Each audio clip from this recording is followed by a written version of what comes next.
सभी दोस्तों को नमस्कार है दोस्तों। आशा करता हूं कि आप सभी अच्छे होंगे। आज के इस वीडियो में हम एक R600A रेफ्रिजरेंट के कंप्रेसर को चेंज करेंगे, रेफ्रिजरेंट को चार्ज करेंगे, रेफ्रिजरेंट को रिकवर करेंगे। ये सभी बातें आज हम इस वीडियो के माध्यम से जानेंगे।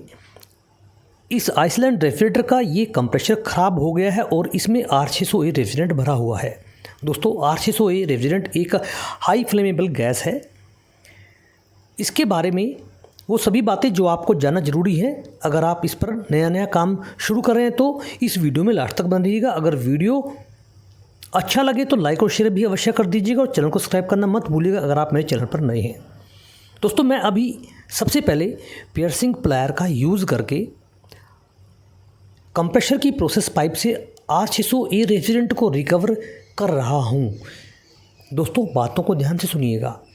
मैं रिकवर नहीं कर रहा हूँ, मैं सिर्फ आपको इसे कैसे हैंडल करना है, कैसे इसको वेंट करना है वो बता रहा हूँ, जो सबसे पहला स्टेप और सबसे ज़रूरी है। दोस्तों, अक्सर ज़्यादातर हादसे R600A के उपकरण पर काम करते हुए इसी वक्त होते हैं जब हम R600A रेफ्रिजरेंट को वेंट करते हैं या उसे रिमूव करते हैं। हमें इसे रिकवर करने की कोई ज़रूरत नहीं है। ये सिर्फ एक प्रोसेस है जो आपको अन्य रेफ्रिजरेंट के साथ यूज़ करना होता है ताकि हमारे पर्यावरण सुरक्षित रहे, हमारे पर्यावरण को कोई नुकसान ना पहुंचे जो हम रेफ्रिजरेंट सीधे हवा में खुले छोड़ देते हैं। पियर्सिंग प्लायर से पंच करने के बाद मैंने इसे अपने गेज में इसके प्रेशर को ज्ञात किया, जो कि स्टैंड बाय जो प्रेशर है R600 का वो लगभग 30 और 40 psi के बीच में होता है। दोस्तों, जहाँ भी आप R600 के उपकरण पर काम कर रहे हो वो अच्छी तरह से वेंटिलेशन वाला स्थान होना चाहिए। अगर आपके पास ऐसा स्थान नहीं है तो आप खुले में R600A रेफ्रिजरेंट की प्रोसेस पाइप को कंप्रेसर की काट दीजिए। आसपास कोई ओपन फ्लेम नहीं होनी चाहिए। दोस्तों, इसे आपको स्टोर करने की ज़रूरत नहीं है। अभी मैं आपको ये दिखा रहा हूँ कि ये कितनी हाई फ्लेमेबल गैस है। आप ऐसा ना करें, ये सिर्फ सांकेतिक रूप से आपको दिखाने के लिए है। अगर आप परिपक्व हैं तो ही आप R600A रेफ्रिजरेंट पर काम करें। दोस्तों, आपको इसे वेंट करना है।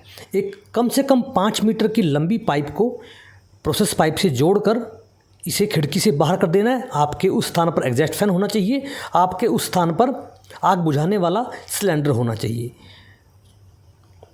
R600A रेफ्रिजरेंट को रिमूव करते हुए कभी भी आप ब्रेजिंग टॉर्च का इस्तेमाल ना करें। सीधे पाइप को काट दीजिए, या तो प्लायर से या फिर ट्यूब कटर से, और नहीं तो आप पियर्सिंग प्लायर लेकर, जैसे मैं आपको वेंट करते हुए दिखा रहा हूँ, आपको ऐसे रेफ्रिजरेंट को वेंट करना है। कुछ ही देर में आपका रेफ्रिजरेंट वेंट हो जाएगा, लेकिन आपको जल्दी नहीं करनी है। आपको कोई भी ओपन फ्लेम अभी आपके उपकरण के नज़दीक नहीं लेके आनी है। पियर्सिंग प्लायर ऐसे काम करता है। इसमें एक नुकीली नीडल होती है जो हमारी प्रोसेस पाइप को सुराख करके इसमें से हमारे रेफ्रिजरेंट को बाहर लेके आती है। अभी आपको मैं ये दिखाने के लिए कर रहा हूँ, आप ऐसा ना करें, ये खतरनाक हो सकता है। दोस्तों, मैं इसलिए ये आपको दिखा रहा हूँ कि अभी भी हमारा रेफ्रिजरेंट हमारे सिस्टम में मौजूद है। उसके दो कारण होते हैं। पहली बात तो कि ये हमारे तेल के अंदर घुल चुका है। दूसरी बात, हमारे उपकरण में हाई साइड लो साइड होता है। जो रेफ्रिजरेंट कैपिलरी के परली साइड पे है वो धीरे धीरे हमारे इस कंप्रेसर की तरफ आएगा, इसलिए उसमें वक्त लगता है। इसलिए पाइप को अच्छी तरह से काट कर आप रेफ्रिजरेंट को पूरी तरह से रिमूव होने दीजिए, तभी आपको इस पर ब्रेजिंग टॉर्च का इस्तेमाल करना है डीब्रेज करने के लिए। क्योंकि दोस्तों, रेफ्रिजरेंट जो R600 है वो हवा से भारी होता है और वो धीरे धीरे आपके इस पूरे स्थान को कवर कर लेगा और आपके पैरों के आसपास जमा हो जाएगा। इसलिए ओपन फ्लेम आपके पास बिल्कुल भी नहीं होनी चाहिए। जब आपको ये लगे कि हाँ, मेरा पूरा रेफ्रिजरेंट रिमूव हो गया है, तो ही आपको ओपन फ्लेम अपने उपकरण के नज़दीक लेके आनी है, नहीं तो आपको ऐसी समस्या का सामना करना पड़ेगा। दोस्तों, इस पर कार्य करते हुए आपकी आँखों पर चश्मा होना चाहिए, हाथों में ग्लव्स होने चाहिए।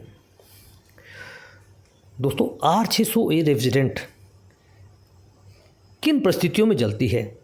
जब यह रेफ्रिजरेंट जो इसकी LFL HFL सीमा है उसके अंदर होगी तो ही इसमें आग लगेगी। और कंपनी क्या करती है कि उपकरण में उतना ही रेफ्रिजरेंट फिल करती है जो हमारे डोमेस्टिक होते हैं। उसकी सीमा है 80 ग्राम मैक्सिमम, यानी कि किसी भी डोमेस्टिक उपकरण में R600 आपको 80 ग्राम से ज़्यादा नहीं मिलेगी। और हमारे जो कमर्शियल उपकरण हैं उनमें 150 ग्राम, ताकि उस सीमा को हम ना छू सकें। हमने कंप्रेशर के रबड़ तभी निकालने हैं जब आप ब्रेजिंग के लिए पूरी तरह से तैयार हो, नहीं तो हमारे कंप्रेशर में मॉइस्चर चला जाएगा। दोस्तों आप जब पूरी तरह से परिपक्व हो तभी ये गैस भरें और वीडियो को देखकर आप उन सभी पॉइंटों के बारे में जान जाएंगे। आपको अच्छी ब्रेजिंग करनी है दोस्तों, धूम्रपान नहीं करना है, ओपन फ्लेम से बचे रहना है, सेफ्टी गॉगल व ग्लव्स आपको पहने रखना है। फ्लेम को कभी भी डीप ब्रेज के लिए कभी फ्लेम का इस्तेमाल ना करें। अभी ये प्रोसेस चलता रहेगा लेकिन मैं आपको इसकी सेफ्टी पॉइंट बताता रहूँगा। डीप ब्रेज करना है तो आपको ट्यूब कटर से ही करें, रूम में अच्छी तरह से वेंटिलेशन हो। गैस को स्टोर ना करें। 5 मीटर की पाइप लगाकर आप इसे कमरे से बाहर निकाल दें। रेटिंग प्लेट पर जो अमाउंट लिखा हुआ है R600 का, उससे 5% कम ही गैस भरें। दोस्तों R600 के साथ सबसे बड़ा इशू होता है लीकेज, इसलिए आप जो भी ब्रेजिंग करें उन्हें ड्राई नाइट्रोजन का प्रेशर भरकर अपने उपकरण में अच्छी तरह से लीकेज चेक कर लें, नहीं तो बाद में ये एक समस्या का कारण बन सकता है। दोस्तों R600 A3 कैटेगरी की हाई फ्लेमेबल गैस है। R600A का जो सबसे बड़ा दोस्तों अच्छा जो बात है वो यह होती है कि ये इको फ्रेंडली गैस है।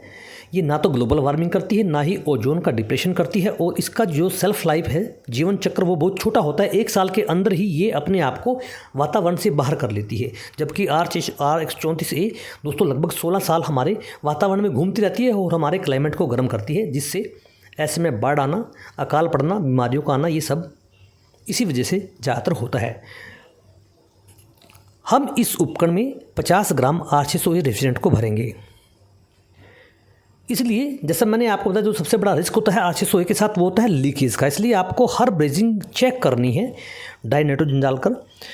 दोस्तों R600A का ODP जो ओजोन डिप्रेशन पॉइंट है दोस्तों वो है 0, और ग्लोबल वार्मिंग जो पॉइंट है दोस्तों वो होता है 3, यानी कि बहुत ही कम। इसलिए हम R600A रेफ्रिजरेंट को हवा में छोड़ देते हैं क्योंकि ये हमारे पर्यावरण को नुकसान नहीं करती। दोस्तों R600A हमारी 25% एनर्जी की बचत करती है, 50% गैस की खपत कम करती है R134A की बजाय। हम इसके बैक प्रेशर के बारे में भी जानेंगे दोस्तों, और भी अच्छी बातें जो आपको जानना ज़रूरी है। वीडियो थोड़ा लंबा हो जाएगा, इसलिए वीडियो में रहिएगा। अभी आप देखिए, मैं धीरे धीरे R600 रेफ्रिजरेंट को रिफ़िल कर रहा हूँ। इसे आप वेपर या लिक्विड किसी भी रूप में डाल सकते हैं, लेकिन जो सिस्टम होता है वो दोस्तों वो होता है, अगर आप कंप्रेशर की साइड प्रोसेस पाइप यानी लो साइड से आप रेफ्रिजरेंट को रिफ़िल करते हैं तो आप हमेशा वेपर रूप में डालेंगे। अगर सिंगल गैस है, कंबाइंड ब्लाइंड के लिए अलग मापदंड होते हैं, और अगर आप लिक्विड में चार्ज कर जाते हैं तो आपको ड्रायर की साइड से आपको लिक्विड रूप में इसे चार्ज कर सकते हैं।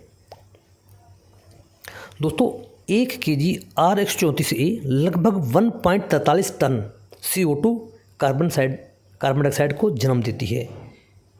इसलिए R600 एक बहुत ही अच्छी गैस है और हमें इसका इस्तेमाल करना चाहिए। इसे आपको कोई भी रिट्रोफिटिंग नहीं करनी चाहिए, यानी कि अगर आप सोच रहे हैं कि R290A का उपकरण है या फिर हाइड्रोकार्बन ब्लाइंड का उपकरण है कि हम उसमें R600A भर दें, ऐसा नहीं करना चाहिए। R600A उसी कंप्रेशर में, उसी उपकरण में डालें जिसमें कंप्रेशर कंपनी के द्वारा R600 का ही लगाया गया है। तो दोस्तों जैसे मैं आपको बता रहा था कि इसके जो टूल्स वगैरह होते हैं, उपकरण वगैरह होते हैं, वो भी बुश फ्री होते हैं, बिना स्पार्किंग वाले होते हैं, इसलिए हमें ऐसे ही वैक्यूम पंप का इस्तेमाल करना होता है। ये वो कंप्रेशर है दोस्तों, वर्लपूल का कंप्रेशर है ये R600 का, और हमारे उपकरण का तापमान धीरे धीरे हमारे टारगेट तक पहुंच रहा है। एम्पेयर आप देख सकते हैं, बैक प्रेशर भी आप देख सकते हैं। आपको इसका बैक प्रेशर अगर अच्छी कूलिंग प्राप्त करनी है तो दोस्तों 0 से नीचे ही रखें, यानी कि आपको इसे माइनस में रखना है। -1, -2, -3 तक भी आप इसे रख सकते हैं। 0 से 5 तक माइनस में आप इसके बैक प्रेशर को रखेंगे। अगर बैक प्रेशर 0 से ऊपर रहेगा तो आपका जो कूलिंग है उसकी जो मात्रा है वो कम होगी। दोस्तों हमारा उपकरण ठीक तरह से काम कर रहा है। वेल्डिंग वर्क करने से पहले दोस्तों सभी कंप्रेशर की ट्यूब गैस फ्री होनी चाहिए, आपको ध्यान रखना है। और दोस्तों सिस्टम को सील करने के लिए हमें ओपन फ्लेम इस्तेमाल नहीं करनी है, इसीलिए मैंने इसमें गैस चार्जिंग वाल्व का प्रयोग किया है। वो भी गलत है लेकिन मजबूरी है। इसका जो पंच करने का तरीका दोस्तों वो होता है लोकरिंग, या फिर हमारी एक अल्ट्रासोनिक वेल्डिंग होती है, उसी के द्वारा हम ऐसी गैसों पर पंचिंग का काम करते हैं। इसलिए आपको ओपन फ्लेम बहुत ही ध्यान से यूज़ ही नहीं करनी है, ये सोचकर चलिए। और सभी tool, vacuum pump, recovery machine वगैरह हमारी एक्सप्लोजन प्रूफ होनी चाहिए। दोस्तों स्टार्टिंग डिवाइस व थर्मल प्रोटेक्टर को कवर से सील्ड अवश्य कर दें, उन्हें ओपन ना रखें, इस बात का आपको ध्यान रखना है, नहीं तो ये हादसे का कारण हो सकता है, जैसा मैं अभी आपको दिखाऊंगा। और मेरा उपकरण इस समय बिल्कुल ठीक प्रकार से काम कर रहा है, वो सभी पैरामीटर, सभी मापदंड बिल्कुल ठीक प्रकार से हमारे इसमें शो हो रहे हैं। मैं फिर से आपको दोबारा बता देता हूँ, हमारा जो बैक प्रेशर है वो आपको 0 से नीचे रखना है।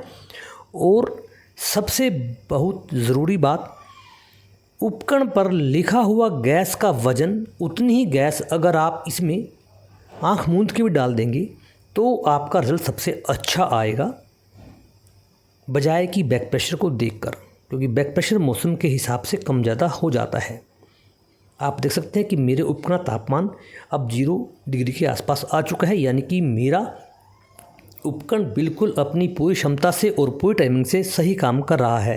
दोस्तों ये था R600A रेफ्रिजरेंट के बारे में। आपको इसके साथ बिल्कुल भी लापरवाही नहीं करनी है, पूरी परिपक्वता से काम करना है, पूरे स्किल को और पूरे जिम्मेवारी से, तो आपको R600A कभी भी परेशान नहीं करेगी। अगर आपको ये लगता है कि वीडियो में आपने आज कुछ नया सीखा है तो वीडियो को शेयर अवश्य कर दीजिएगा। अगर आप मेरे चैनल पर नए हैं तो चैनल को सब्सक्राइब करना भी मत भूलिएगा। स्टार्टिंग डिवाइस पर प्रोटेक्शन कवर अवश्य ही लगा दीजिएगा। कैप को अच्छी तरह से चेक करके लगाइएगा, लीकेज को चेक कीजिएगा। कोई भी जोड़ ओपन नहीं होना चाहिए, ना ही वायर का और ना ही हमारा रिले OLP के सभी पॉइंट। तो दोस्तों वीडियो को लाइक और शेयर कीजिएगा। वीडियो देखने के लिए आपका बहुत बहुत धन्यवाद।